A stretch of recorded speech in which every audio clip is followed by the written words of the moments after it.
Hi there, I'm reporting to you live from Queens Park, Savannah, in the heart of historic Port of Spain, the capital of Trinidad, where my father, Ralph Porter, was born 100 years ago.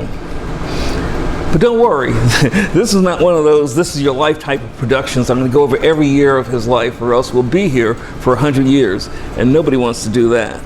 But what I do want to do is share with you a few of the milestones of his incredible life. Dad was born in Port of Spain's Woodbrook neighborhood near Arapita Avenue. Here's what Arapita Avenue looks like today, but back when my father was born, this is what Port of Spain looked like. As a young man, Dad worked in the oil fields. More specifically, he worked in the power station at the oil fields under the guidance of his beloved Uncle Frank.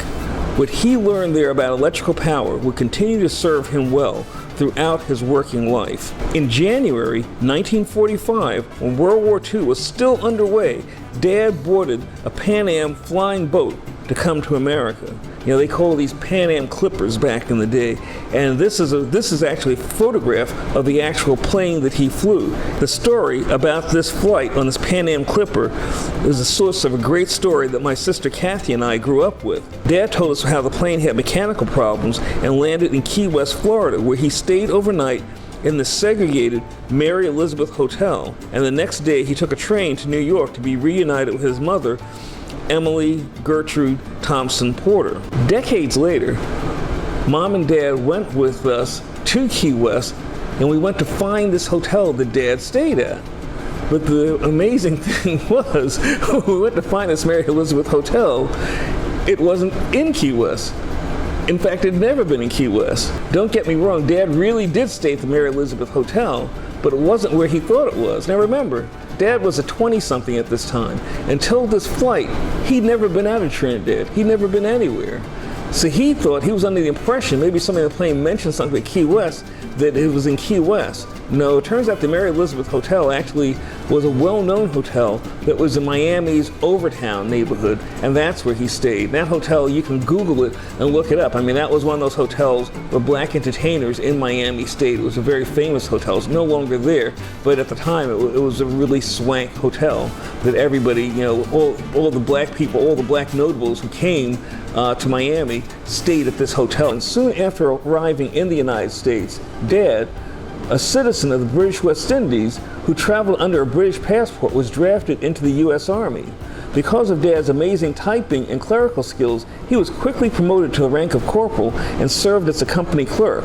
By the way, Dad could also take Pitman shorthand. How many guys you know can do that? This photo shows Dad with his mother and his youngest brother, Leroy Porter. Today, Dad is easily confused and confounded by computers, but in his heyday, he was at the very peak of technology, because in the 1950s, my father worked as a TV technician, repairing TVs. So he was in great demand, not only by the company that he worked for, but all the relatives. People always wanted him and Mom to come and visit. They always told Dad to bring his toolkit with him so he could fix their TVs, which Mom hated, that he was always fixing everybody's TV.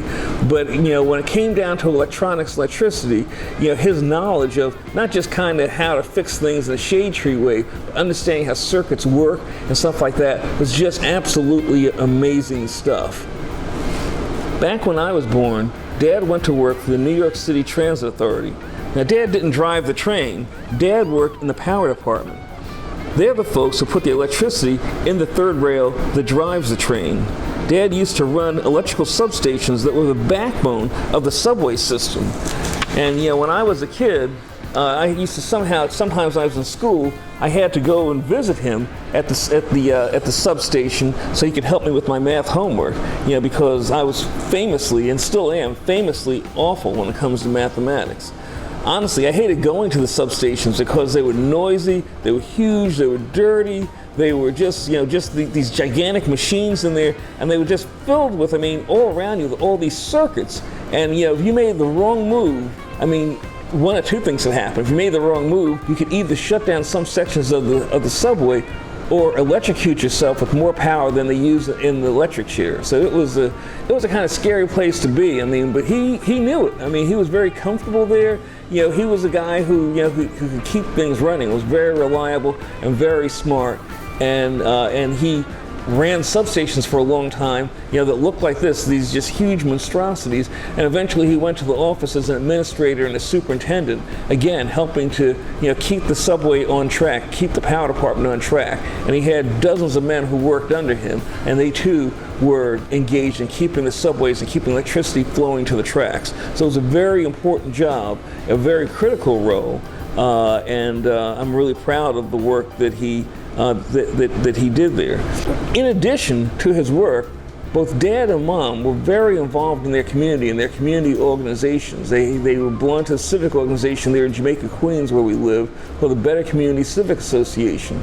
And my father used to publish the community organization's newsletter, and he used to write it. He used to cut the stencils for these mimeograph machines, and they would just print thousands of copies of this thing.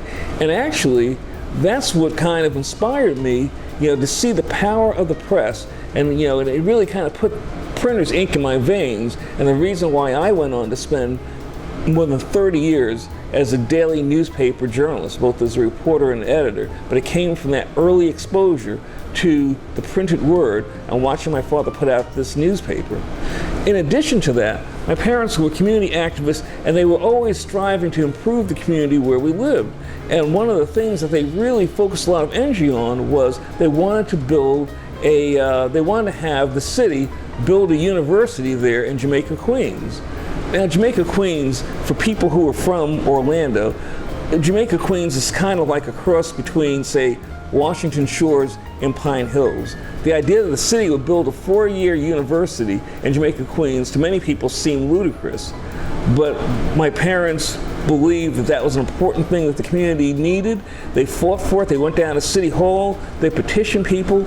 And today, York College exists in Jamaica, Queens, through their efforts. And York College, as part of the City University of New York, it has it's graduated more than 30,000 students. I think it has a student body of about 8,000, and they grant degrees in everything from nursing to aviation. So that dream of the people in that community back in the 60s, that they could have a university, they dared to dream big, and it actually happened. And think of how many lives that helped to improve and enhance, and what it's done for that community.